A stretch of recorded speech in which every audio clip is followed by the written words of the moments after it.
விவசாயம், மின்சாரம் மற்றும் புதிய எரிசக்தி துறைகளில் சீனாவிற்கும் இலங்கைக்கும் இடையிலான ஒத்துழைப்பு குறித்து எதிர்வரும் காலங்களில் கவனம் செலுத்தப்படும் என ஜனாதிபதி அனுரகுமார திசாநாயக்க கூறியுள்ளார்.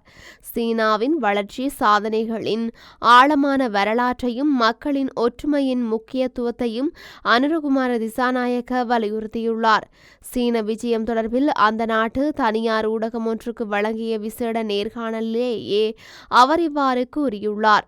இதன்போது மேலும் கருத்து வெளியிட்டுள்ள அவர், சீனாவிற்கும் இலங்கைக்கும் இடையிலான நட்புறவு பண்டைய காலத்திலிருந்தே தொடர்கின்றது. இருதரப்பினரும் ஆயிரக்கணக்கான ஆண்டுகளாக வர்த்தக பரிமாற்றங்களை கொண்டுள்ளனர். சீனாவின் ஒத்துழைப்பின் மூலம் இருதரப்பு உறவுகளை ஒரு புதிய கட்டத்திற்கு கொண்டு செல்ல எமது அரசாங்கம் ஆவலுடன் உள்ளது. விவசாயம், மின்சாரம் மற்றும் புதிய எரிசக்தி துறைகளில் சீனாவிற்கும் இலங்கைக்கும் இடையிலான ஒத்துழைப்பு குறித்து எதிர்வரும் காலங்களில் கவனம் செலுத்தப்படும்.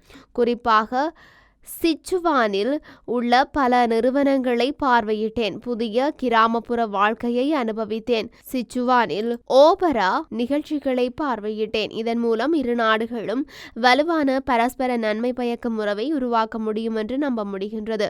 சீனாவின் செயல்பாடுகள் நவீனமயமாக்கல் மற்றும் உலகத்திற்கு ஒரு புதிய வளர்ச்சி யோசனையை வழங்கியுள்ளது.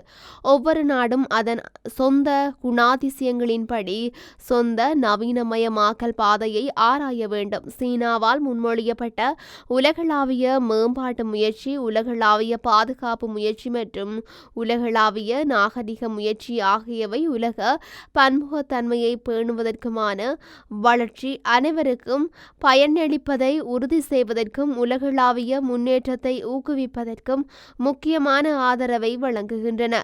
இந்த முயற்சிகள் பல்வேறு கலாச்சாரங்களின் தனித்துவமான குணங்களை எடுத்து காட்டுகின்றன. இதற்கமைய சர்வதேச ஒத்துழைப்பு மற்றும் புரிதலை ஊக்குவிக்கின்றன, மேலும் உலகளவிய வளர்ச்சிக்கான புதிய வாய்ப்புகளை திறக்கின்றன என அனுரகுமார திசாநாயக்க கூறியுள்ளார்.